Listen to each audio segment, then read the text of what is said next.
Welcome to our next lesson on the Renaissance. So, in the previous two lessons, we were basically talking about the transition from medieval times, thought process, feudal structure, into what is now considered to be modern Western society, which has affected a lot of the world today. So, at this point now, we're going to be spending this lesson and most likely next lesson talking about major people within the Renaissance. People that definitely made waves, let's put it that way. One of the first guys we're going to talk about is this guy, Machiavelli. I'm pretty sure I'm not going to do many, like Machiavelli or anybody else, much justice, but I'll be giving you some basics so you just have a good idea of who they are and why they're instrumental to this kind of transformative process from medieval way of thinking into, modern way of thinking, Renaissance way of thinking. So first off, bringing up Machiavelli. Again, the name or the word Renaissance means rebirth, and is a rebirth of ancient Greek and Roman thinking, art, and things like that. In this case with Machiavelli, we're talking about the rebirth of the Roman and Greek thinking. This is a guy who is very well educated, learns how to read and write, and especially in a time when there's just not many people knowing how to read and write. He also is one of those guys that's in the northern Italian city-states. In this case, I believe he's in Venice. Looking to basically just get ahead in life, you could say, and thinking like, hey, I'll write myself a resume to get hired on with one of the wealthy patrons known as the Medici family in Florence, Italy. I apologize, it's Florence. Although I'm positive he went to Venice. But basically he takes his learning and looks at history and says, you know what, I've learned a lot from history. I've learned a lot from reading about the ancient Greeks and ancient Romans, and I've seen how they're able to do things. And I'm pretty sure that if I take these lessons from history and write down what those lessons are in a book and explain what happened in the situation, and if you can just copy what, say, Julius Caesar did, what this emperor did, what that general did, in any given situation, that would help you today be a better leader. And so he does that. He writes this book called The Prince, which is still to this day a very influential book in our society. It's one of those books that, honestly, if you get through college without having to read or being assigned to read, that's kind of surprising, actually, at least if you're going to be going into social studies, the humanities, English, or whatever. If you're going into science, then you're probably not going to have to read it. But anyways, one of the things we get from this book, The Prince, like, again, this is definitely an overgeneralization, but fits. It's called being Machiavellian today, and that is not a compliment, let's put it that way. And that is the ends justify the means. So to be Machiavellian means that the ends is saying that you believe that the ends justify the means. Meaning that whatever your goal is, I want to be, I'm just spacing right here. I want to be an astronaut or whatever. Then whatever you do in order to get to be an astronaut is worth it in the end. Even if you got to punch someone in the face or, maybe even like take someone out or betray one of your friends, that it's all worth it in the end because the end justifies all the things you did to get there. So if you're getting the idea, that's why today we don't see that as very much of a compliment to call someone Machiavellian. Although we do see this idea, especially in things like government and sports and stuff like that today. Or you could say the use of it in many ways. But that's what Machiavelli is kind of generally known for. But if you ever read the book or read about his life, there's a lot more there, and I'm just going to leave it at that. If you wish to basically learn more about Machiavelli, I highly encourage you to research him on your own. The next guy we're going to be looking at is Thomas More. The reason we're going to talk about Thomas More is for one simple idea, and that is this concept of a perfect society.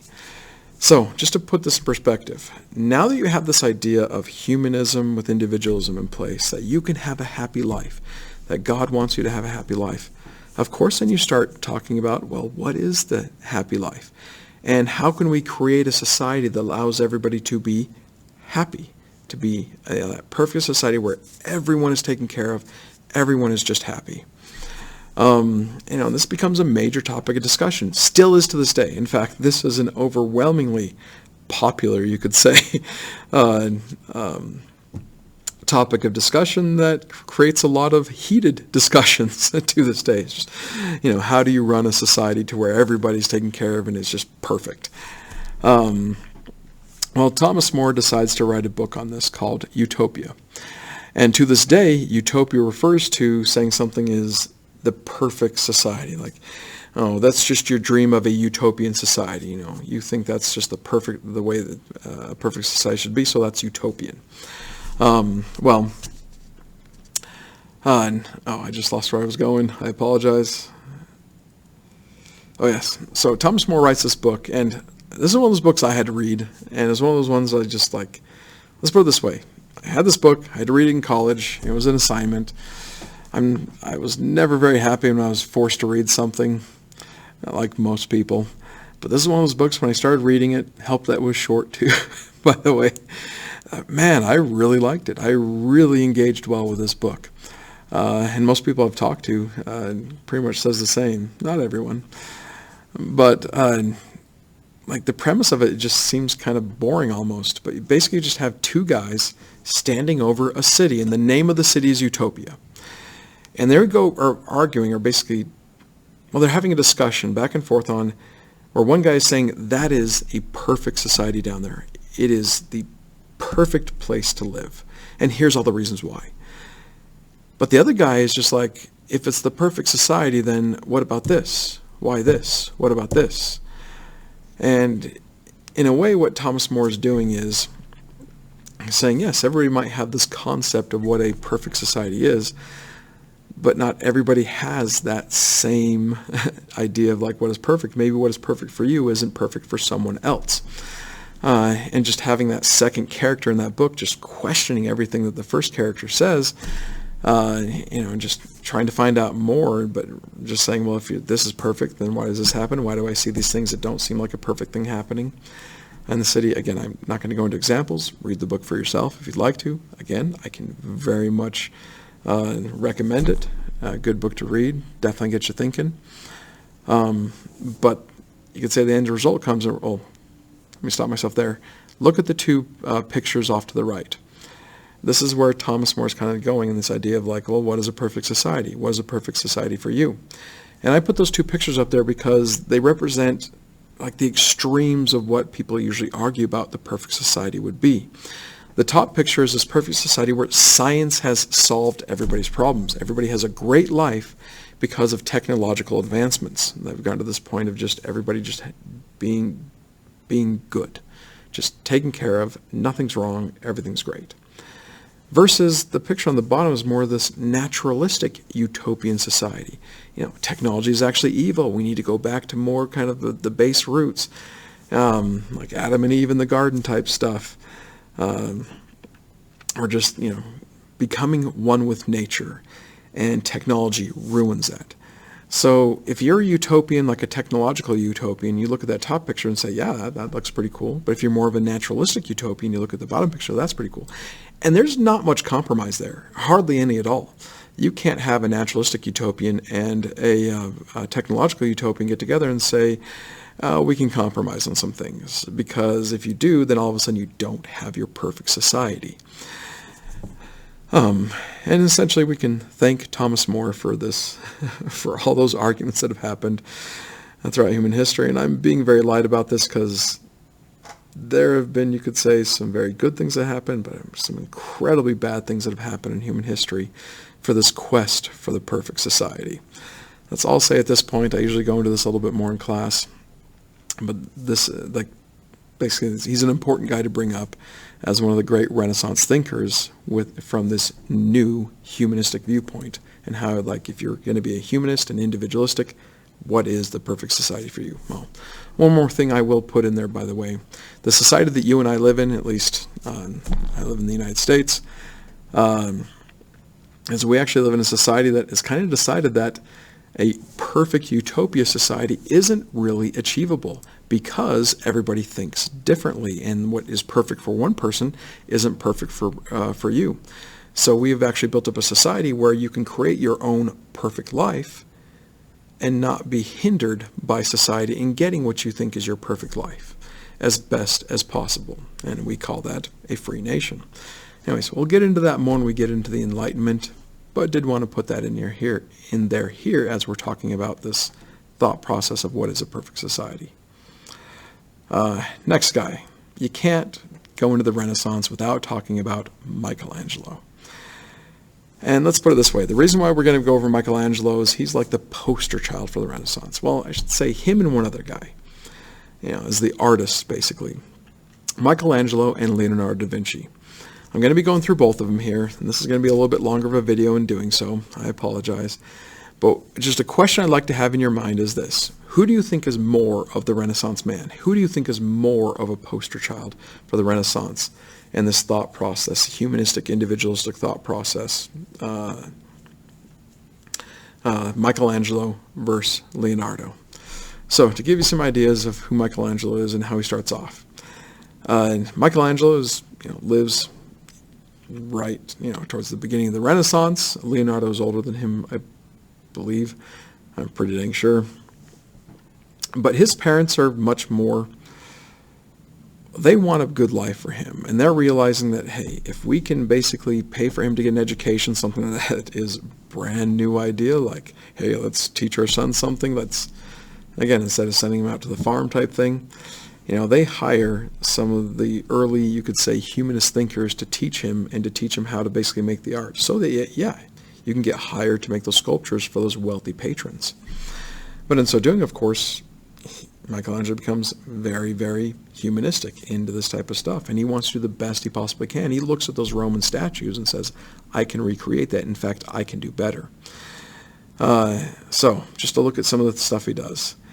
This is just the roof, or this is one part of what's called the Sistine Chapel, considered probably his greatest work of all time.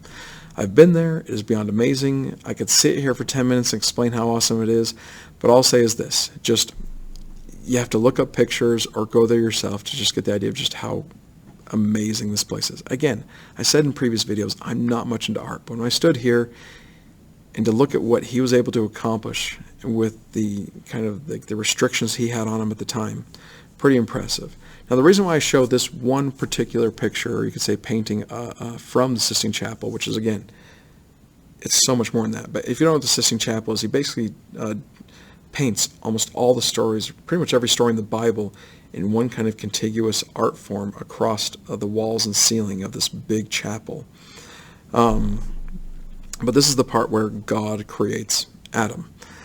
But in so doing, if you're looking at both God and Adam, very humanistic. This focus on the human body and the human mind, and just how that is how like God wants you from the beginning, at least from a Christian mindset, to have a good life. So, yes, there's a lot of naked people on this, by the way. Then you get to stuff like this. This is something I didn't see myself, at least I don't think I did. This is called the Madonna. If that's making you think of the pop singer from the 90s and early 2000s, get that one out of your mind. That was actually something a bit more on the... Madonna, the pop artist, was really pushing the bounds, let's put it that way, by taking that name, because the term Madonna usually refers to the mother of Christ. So this is a statue that Michelangelo did, where it's Mary, the mother of Christ, holding her dead son after he's come down off the cross. And again, the whole idea is about it's taking a snapshot out of this time period of history. It looks lifelike. And the big thing that Michelangelo does that not even the Roman and Greeks were able to do is put emotion into the statue.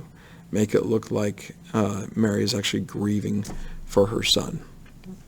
So, and that's where you could say that the Renaissance goes beyond, even though it's built on ancient Greek and Roman thinking, stuff like this, even writings like what we talked about just a second ago, like Machiavelli, well, more so Thomas More and others, and getting into people like Shakespeare, we'll get to in another video, shows that you're starting to go, yes, use the foundation of ancient Greek and Roman thinking, but now they're building on it, and we have been ever since.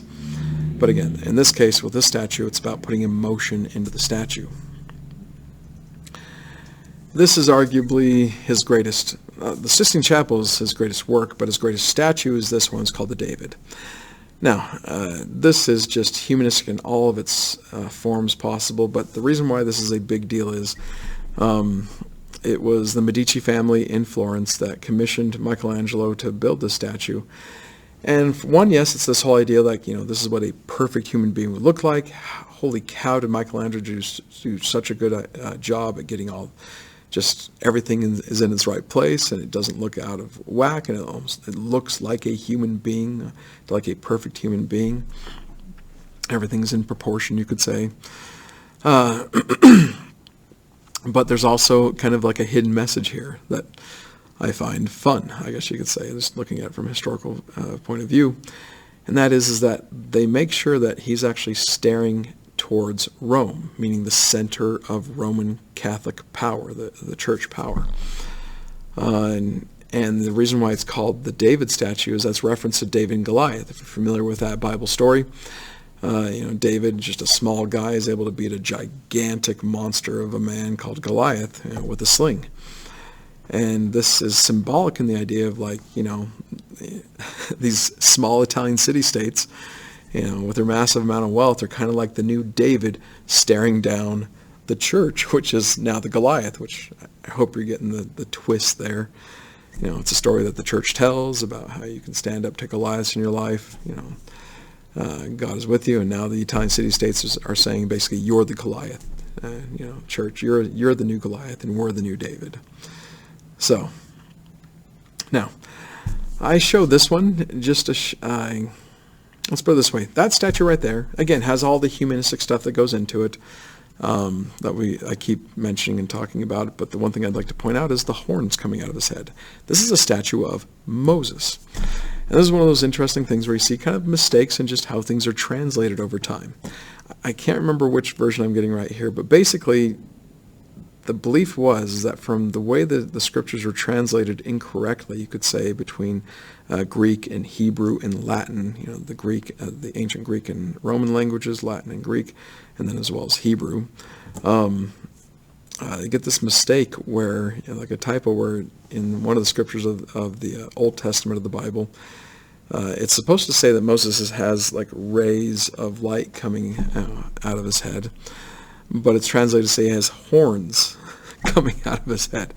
And so there's this belief that Moses had horns. So Michelangelo sculpts a statue of Moses with horns coming out of his head, because that's what, in the thought process then, is what the Bible said. Just pointing that out and how that kind of got frozen in time, and now we have that. Okay, now moving on to Leonardo da Vinci. Like I said before, the question in mind should be, who is the main Renaissance guy? Michelangelo or Leonardo? Now, again, I'm being a little bit biased here, but I would definitely say that Michelangelo is probably the better painter and sculptor than Leonardo is. I leave that up to you really to research the two if you want to and just look at that yourself. But the thing that definitely sets Leonardo apart is he is a major inventor as well. Like, he goes really deep into that aspect of the Renaissance. Like, he is the all-around guy. Pretty much like, God, I'm losing my train of thought again, I'm sorry. But basically, yes, he's an inventor on top of just being an artist. So, to show you some of the stuff that he does. First off, we get what's called the Vitruvian Man from him, which actually helped a lot of Renaissance painters be able to paint human beings, especially when they're moving, better. Like, there was a big problem when people were trying to draw someone in the act of moving, where like things just weren't in proportion, like the arms and legs. This kind of solved that. And there's a lot more things that go into the Vitruvian Man as well, but I'm not going to go into it right now because of time. Just know this is huge. This is a big deal when it comes to not just art itself, but also the mindset of the beginning of modern Western thinking. Of course, one of his most famous paintings ever is the Mona Lisa. One of the things I love to do in class is talk about all the conspiracy theories about why it's his most important painting, why it's considered the greatest painting of all time. I'm not going to do that here. You can look it up yourself. But just know this is considered one of the greatest paintings of all time. Definitely has the humanism portrayed there. And unlike most paintings you see, this is actually quite small. Leonardo was known to carry this around with him in his bag just pretty much everywhere he went.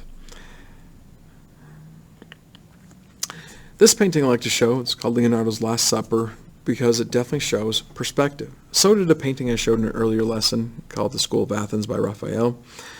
but it's this new art style of just being able to kind of seem like you could almost walk into the painting because you have a perspective point in the back. In this case, I believe it's just above Jesus' head. But it just adds more of the realism and almost like a third dimension to the painting, even though it's a 2D painting. That was very revolutionary, something that no one had ever really done before, something that sets the Renaissance art apart and modern art apart from the rest of history. Now, getting into the inventions. I'll show these and just see if you can guess what they are in the first couple seconds here. But if you're not getting this one, this is Leonardo's attempt. Let's put it this way. He had a fascination with flight.